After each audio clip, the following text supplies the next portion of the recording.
Hello, my name is Gage Carter Gibson, and this is my final project for my educational psychology class. Due to some difficulties with my laptop here, I have to do it like this. It records the screen, but my PlayStation headset, none of my headphones, my earbuds work for recording sound. So I figured this is probably the best thing I could do. So anyway, forgive me for that, and let's get started. My topic was student motivation.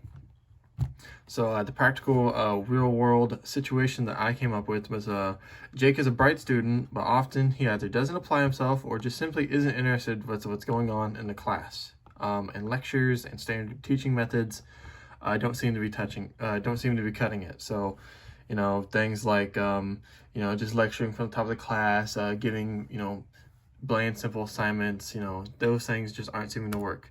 So my first research proven strategy was letting the students choose how they do assignments. Miss Carly Robinson, a PhD candidate from Harvard, believes that the greatest way to motivate a student is much like how we work. For example, at least me personally, because I still live at home, going through college and stuff. I'm way more likely to do a chore or clean the dishes or something like that. If I set out to do it on my own.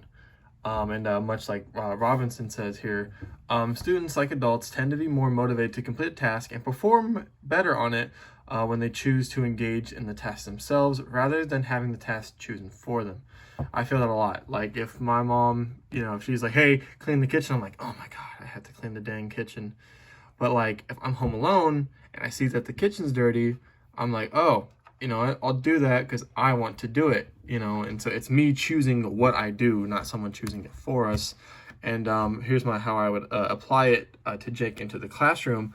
So when giving out an assignment, this happened a lot for me in middle school and more like in English classes, but I do want to be a history teacher, so this still applies. When giving an assignment, I'll give some options. For example, if I have my students write a paper on the Constitutional Convention, they can pick something from the Constitutional Convention, say the Connecticut Compromise, or the New Jersey Plan, the Virginia Plan, or they can do people from it. They can do George Washington, James Madison. They can do there's a lot of different things. They can do what led up to it. They can do the results after it. It just has to do with the Constitutional Convention. So I believe that this will help Jake because perhaps his problem is that he's not interested in it because I'm making him do something. But if I give him the choice, perhaps he will become more involved and invested in schooling. The second research-proven strategy I have is offering incentive. Teach.com, website powered by U2 and supported by experts in other sites like Trilogy Education Services, Get Smarter. They suggested that offering small incentives makes learning fun and motivates the students. Now, I also believe in that because I've had that through my schooling through high school. I had a biology teacher, his name was Mr. Silber, and the way that he would get, the class was early in the morning. It was like an 8 a.m. class. Early in the morning, people just do not want to be alive at 8 a.m. in the morning in high school. Everyone knows that. But the way that Mr. Silber got us to interact in classroom discussion, sorry, the way that Mr. Silber got us to participate in classroom discussion was that he would offer us mints for answering the questions correctly in class. Answer the question correctly, you get a mint. It's not really that much, it's just a mint, and it's 8 a.m., maybe a mint isn't the best thing on your mind, but it's that incentive. It's, hey, if I do this, I can get something for it. And perhaps that will help spice up the class and help get Jake more involved. Another way of offering incentive, I turned the slide a little too fast there. But another way of offering incentive, in sixth grade, my teacher, Miss Blevins, she wasn't there much, she was pregnant, but when she was there, she had this unique way of getting us to do our work. If you turned your work in on time or even early and you got at least an A on it, you'd earn a point. if you got up to a certain amount of points, you would get a homework pass, like a get out of jail free card, but for homework. But the rule on that is that you had to use it within the same month that you got it. So like and it doesn't matter how long. So it's like if I got my 5 points or however many points in the second week of October, I had until the end of October to use that get out of homework free pass. And it was a really good incentive for me to have me want to, get involved in classroom discussions, really get my learning done, really understand the things, understand the topics in class so that I can get a pass and then I can be like, hey, it's Friday. I'm going to use it on this homework so I don't have to do that, so I can just chill for the weekend, So I think maybe that would help Jake really participate more so that he has more of an incentive to do his work, pay more attention, be more involved. I think that'd be a really good idea. And the last research-proven strategy here is keeping things fresh and challenging. Katrina Schwartz, she's a journalist based in San Francisco for KQED. She interviewed an executive director of inquiry schools in Wisconsin, one Miss Diana Laufenberg. In an excerpt from their interview, Laufenberg said that, we always want to take the challenge out of things.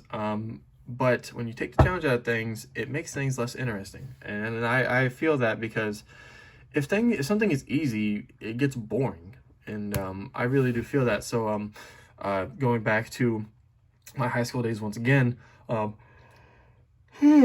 apologize. Going back to my high school days once again, I had my AP American History teacher, Mr. Freeling. I think he teaches at Missouri Western, so you might know him. And my other friends know him because I had classes with him. Anyway, he had in-class discussion type of assignments. Like, for example, different students in the class were all assigned to different groups, and the different groups were countries from World War I, and we had to act out the Treaty of Versailles, and we had this big list of things that were done, and we had like 3 options, and we can make up our own option. It was really cool. It was a lot of fun. But all he did was provide us what country we were, a few things that our country would like that we would that we want to push for. Like, for example, I was Germany. So one of the main goals of being Germany was to lessen every bad thing that can happen to us, since Germany was, one of the big troublemakers in World War I. But everything else we had to look up, we had to go to our notes, and we had to do all on our own. And that was challenging. It was tough. There was a lot of things that there was about like 20 points that we had to cover of topics that we talk about in class, and it was tough. It was tough, but it was really interesting and a lot of fun because it was challenging. It was like, man, I got to be on top of my game, because if I'm on top of my game, I can rule the discussion, and I can make it out good for our group. So that was a lot of fun. The way that I will take what Mr. Freeling, but more importantly what Miss Laufenberger said, is that perhaps Jake doesn't participate because things are too easy for him. That's a thing. Sometimes I felt that in school, where I didn't raise my hand because I already knew it, and I just didn't want to participate because I was like, whatever, this is boring, I already know this. So perhaps that's what Jake's going through. And for that, what I can do is I can ask teachers above me. So like, let's say I want to be a high school teacher, and this actually works out really well for that. So perhaps there's a senior class above me. What if I'm teaching juniors and Jake's a junior? I'll go to the senior class of like a similar subject. I'm like, hey, what do you do for your students, perhaps to get them more involved, maybe if they think things are too easy? And if there's multiple people like Jake, I can implement harder assignments. But if Jake is the only one who's like that, what I could do is I could grade him more harshly. I'm not a big fan of that, but that's really the only thing I could think of to keep things challenging, is to, since he knows these things and it's pretty easy for him, I want to grade him harsher because, I want to make sure that he really understands it. I want to make sure that he really gets it. So I could do that. Wrapping it all up here, throughout this assignment, I believe I've shown a lot of effective ways to motivate Jake and other students that are like Jake.